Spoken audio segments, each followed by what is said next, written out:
Hello, everybody. Welcome back again. So, last week we looked at heaven. We found out that it is a free gift from God. We found out that you cannot earn your way in, no matter how many good deeds and works you do in this life. And then I left you with that it's not deserved. And that's what we're going to look at today is why heaven isn't deserved. And we're going to go straight into Romans 3:23 for this, where it says, "For all have sinned and fall short of the glory of God." Now, it didn't say most of us have sinned or some of us have sinned. It says all of us have sinned. Everybody in the past, everybody you know in the present, and everybody in the future has sinned, will sin, and will probably continue to sin. It's our human nature to do it, and that's just kind of how it is since Adam and Eve in the fall. So we're going to look into why it's a big deal because a lot of people will say, I don't sin that bad. I'm a pretty good person. So I just want to go through a quick numbers game here and say I only sin 3 times a day, morning, noon, and night. That's not too bad. I could accept 3 sins a day. That seems like I'm a pretty good person. Well, let's take those 3 sins a day and put it out towards a year, which brings us up to 1,000 sins. Now, I'm 36 years old, so that says that I have committed 36,000 sins in my life. And to be completely honest, I think that number's probably pretty low because I know I've sinned more than 3 times on some days. So you can see how quickly it adds up. Now, how do we know that we have committed these sins? Well, God has given us the Ten Commandments to show us that we are sinners. And I just want to take a quick look at myself to show you how quickly it can add up. And we'll just go through a couple of the commandments, and you might be surprised at how many times you've actually broken these. So let's see, the first one we'll go to is have I ever lied? And that's a big yes. I've lied a lot of times in my life, so that's strike one. Let's see, a second one would be, have I ever stolen anything? And that's a big yes as well. And it doesn't matter how insignificant the thing is you still stole something, and it is still a sin, so that's strike two. Have I ever taken the Lord's name in vain? Fortunately, yes, I have. I used to do it a lot back in the day. It was just your standard part of your vocabulary, and it's an easy curse word to go on and an easy blame to put on. So there's strike three. Well, I mean, there's got to be one of these commandments that I haven't broken, right? I've never cheated on any of my significant others in my life. So I'm good there, right?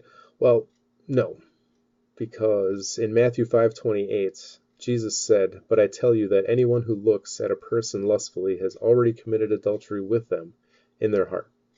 So even looking at someone lustfully and thinking of them in that way is committing adultery. So that shows us that not only our external sins are counted, but as well as our internal sins, the ones that we only think of or do in our hearts or our minds. So he can see us inside and out. So that makes strike four, and that's already way past what I want to do. So yeah, there's 6 other commandments to look at, and you can see just by 4 of them that I'm a lying, thieving, blasphemous adulterer. Well, that's not very good. Um, I don't know what to tell you about that. It's hard to come to terms with when you finally do realize what you've been doing your whole life. Believe me, it was for me. And so you wonder, what does this all matter? Why is it such a big deal? We commit sins, we're humans, God will forgive us, right? Well, it's kind of like this. Say I've been bragging for weeks now on how great of an omelet I can make, and I finally have you over and I'm going to make this omelet. So I crack open a couple eggs and I start mixing it all together, and then I crack open a third egg into the bowl, and all of a sudden you can smell it instantly. It's just that rotten, nasty, it must have been rotated properly egg, and it dumps in there, and I don't have any more in the house. So what am I going to do? I'm gonna keep making this omelet. I'll just throw a bunch of seasonings in there. I'll throw some bacon. I'll throw some ham in there. Cover it up with onions and peppers, and bake it up, and it'll still be fine, right? Well, obviously, no, it's not. You're not going to eat that omelet. It's gross. That whole thing was ruined by that one bad egg. Well, look at it this way. Our one sin in life is going to stop us from having that relationship with God and giving us that free access into heaven that we want. So what are we supposed to do with 36,000 sins, and what's going to happen with that? And, you know, we can't save ourselves, so what are we going to do? Because God said in Matthew 5:48, you therefore must be perfect as your heavenly Father is perfect. And, 36,000 sins, that's very far from perfect.